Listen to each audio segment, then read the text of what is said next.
জমে উঠছে চুয়াডাঙ্গার কোরবানির পশুর হাট। এ নিয়ে বিস্তারিত জানাতে জেলার ডুগডুগি পশুর হাট থেকে আমাদের সাথে সরাসরি যুক্ত হচ্ছেন সহকর্মী কামরুজ্জামান সেলিম। সেলিম, হাটে পশু আনাগোনা কেমন দেখছেন এবং দাম নিয়ে ক্রেতা বিক্রেতারা কি বলছেন?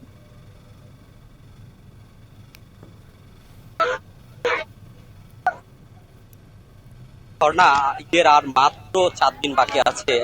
এই কারণেই আমরা সকাল থেকে দেখছি যে হাটে কিন্তু প্রচুর গরু আমদানি হয়েছে।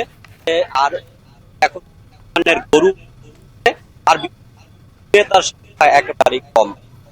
আমরা সকাল থেকে যারা বিক্রেতা রয়েছে তারা যে এখন তাদের কাছে ব্যাপারী আসি দাম আসলে বলেনি। এছাড়াও আমরা হাটে আরেকটি অভিযোগের কথা জেনেছি যে হাটে খাজনা নেওয়ার কথা 600 টাকা, সেই খাজনা কিন্তু দেওয়া হচ্ছে তাদের 800 টাকা। আমরা একজন ক্রেতার কাছ থেকে আসলে জেনে নিতে চাই। আপনি বলেন তো আসলে কি অবস্থা হাটের? হাটের অবস্থা ভাই, আপনার গরুর দাম বাড়ছে, কম না। আর দ্বিতীয় কথা হলো, খাজনা ছিল আগে, সরকার পাল্টে খাওয়ার আগে ছিল 600 টাকা। 600 টাকাতে এনারা নিয়ে হাট নিয়ে করলো, নতুন পার্টি হাট নিয়ে করলো 700 টাকা।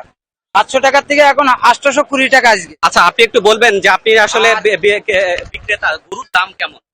কালার এক্সপার্ট, জর্জ স্যাপ এবং মাইল্ড অন হ্যান্ডস টেকনোলজি সমৃদ্ধ অরিক্স ক্রিস্টাল ওয়াশ আপনার নন। গরুর দাম খুবই বেশি, কিন্তু হইতে নেই ভাই। বাইরে পার্টি আসছে না কি জন্য, এটা তো ভাই যে কথা বললো আর কি। স্বর্ণা, আসলে যেটা শুনছিলেন ক্রেতা বিক্রেতাদের কাছে মিশ্র প্রতিক্রিয়া রয়েছে। চুয়াডাঙ্গা জেলায় কিন্তু এবছর 1,99,000 কোরবানির পশু প্রস্তুত করা হয়েছে। এর বিপরীতে চুয়াডাঙ্গায় 1,24,000 পশু কিন্তু থাকবে। এর বিপরীতে যে 74,000 কোরবানির পশু রয়েছে সেটাকে দেশের বিভিন্ন জেলায় কিন্তু আসলে প্রেরণ করা হবে। তো স্বর্ণা, এই ছিল চুয়াডাঙ্গা থেকে কোরবানির হাটের কোরবানির পশুর হাট নিয়ে সবশেষ।